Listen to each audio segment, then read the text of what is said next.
सुबह की पहली किरणों के साथ ही गांव में एक नई खबर फैल गई। पुराने खंडहर वाले हवेली में रात भर अजीब-ओ-गरीब घटनाएं हो रही थी। हवेली के बगल के गांव में लोग अक्सर सुनी सुनाई कहानियों का जिक्र करते थे, लेकिन आज की घटना ने सभी की नींद उड़ा दी थी। हवेली के मालिक रामकृष्ण एक दयालु और अच्छे व्यक्ति थे, लेकिन उनकी मौत के बाद हवेली को वीरान छोड़ दिया गया। अब हवेली में कोई नहीं रहता था और लोग कहानियां सुनते थे कि हवेली में रात के समय अजीब सी आवाजें आती थीं, लेकिन कोई भी वहां रात बिताने की हिम्मत नहीं करता था। रात का समय आया और गांव में सभी लोग अपने अपने घरों में सोने चले गए, लेकिन एक साहसी युवक विजय, जिसे अजीब चीजों पर विश्वास नहीं था, उसने ठान लिया कि वह हवेली की सच्चाई जानकर रहेगा।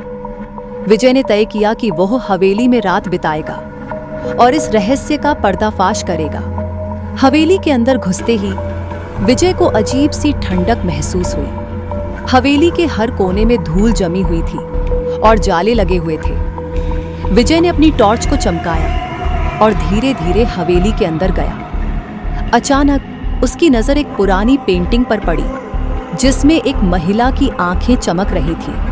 विजय ने पेंटिंग को ध्यान से देखा और फिर आगे बढ़ा। जैसे ही विजय हवेली के अंदर गहरा हुआ, उसने महसूस किया कि हवेली के दरवाजे खुद ब खुद बंद हो रहे थे। उसकी धड़कनें तेज हो गई, लेकिन उसने हिम्मत नहीं हारी। विजय ने सुनी सुनाई बातों को ध्यान में रखते हुए हवेली की जांच की। विजय ने देखा कि हवेली के एक कमरे में एक पुरानी अलमारी रखी हुई थी।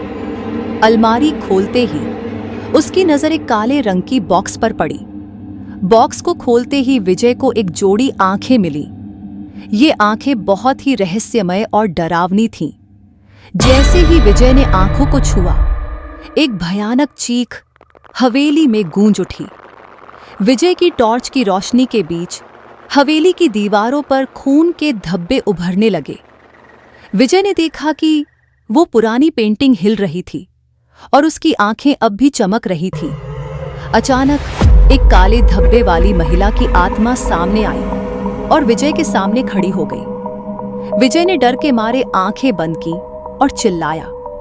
जब उसने आंखें खोली तो देखा कि वह महिला की आत्मा उसकी ओर बढ़ रही थी। विजय ने हिम्मत जुटाते हुए अलमारी में से आंखें निकालकर बाहर फेंक दी। महिला की आत्मा चिल्लाती हुई अलमारी की ओर बढ़ी और अंततः आंखें वापस उसके पास आ गई। सुबह हुई और विजय ने हवेली से बाहर निकलने की कोशिश की। हवेली के मालिक रामकृष्ण की आत्मा ने विजय को चेतावनी दी कि वह इन आंखों को वापस हवेली में न लाए। विजय ने हवेली की इस खौफनाक रात को कभी नहीं भुलाया और गांव में लौटकर उसने सबको हवेली की कहानी सुनाई। उस दिन के बाद से हवेली को पूरी तरह से छोड़ दिया गया और विजय ने भी खुद से कभी भी हवेली में रात बिताने की हिम्मत नहीं की।